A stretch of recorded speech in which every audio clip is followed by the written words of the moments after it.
Salutare, dragii mei, bine v-am regăsit. Astăzi vă jucam un joc cu GTA. Nu uitați să vă abonați, dați multe like-uri și multe share-uri. Sunt Rudin și Florin Eugen din Vatra Moldoviții. Zis Suceava, zis Gogo. Și bine, hai să începem. Hai să dau volumul mai încet. Așa. Bine. Și să intrăm. Așa. Așa. Bun. Am rămas pe aici. Am mai filmat odată, dar s-a oprit singur. Hai, Cristinele, să mergem undeva. Mașina asta. Haide. Așa.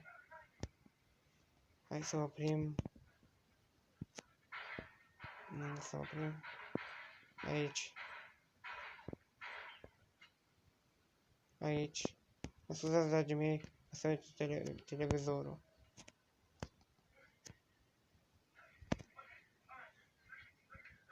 Hai să vină Gabule.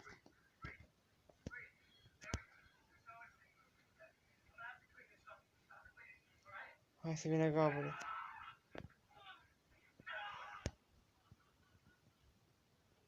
Să vină Gabule, hai bă. M-am apăsat de Gabule.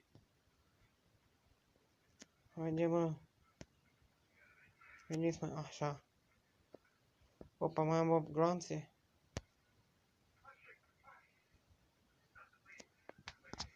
Să-mi cumpăr niște gloanțe.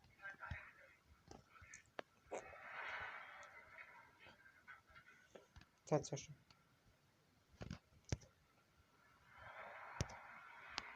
Nu. Nu mai merge.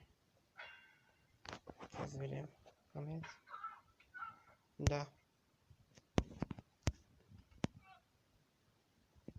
Bun.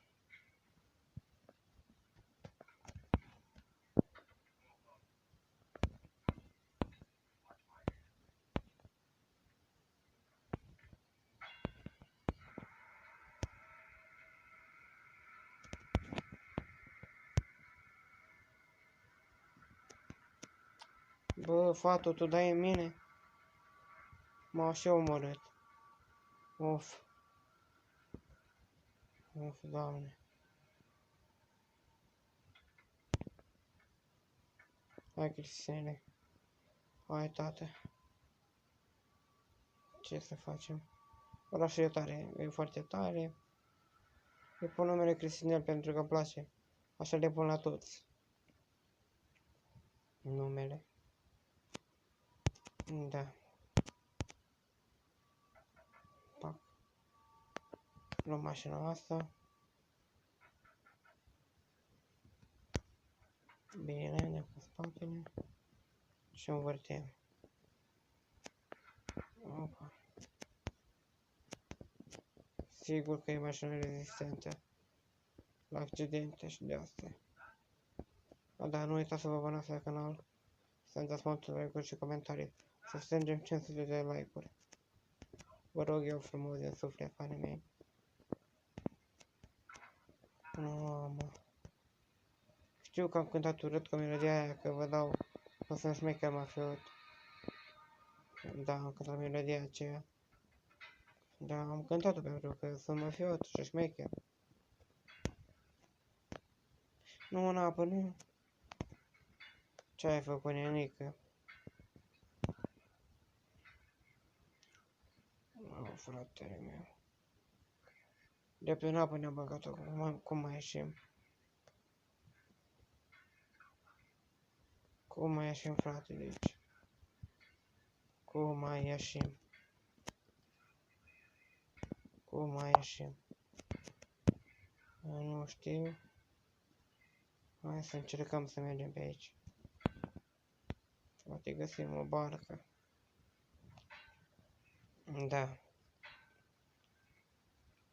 Poate găsim o barcă. Bine. Dragii mei, atât vă pe azi, nu uitați să dați like-uri, multe share-uri și comentarii. Eu am fost Eugen Florin zis Gogo, din Vatra Moldoviții. V-am pupat, pa! Ne vedem data viitoare cu partea a doua. Asta e partea întâi.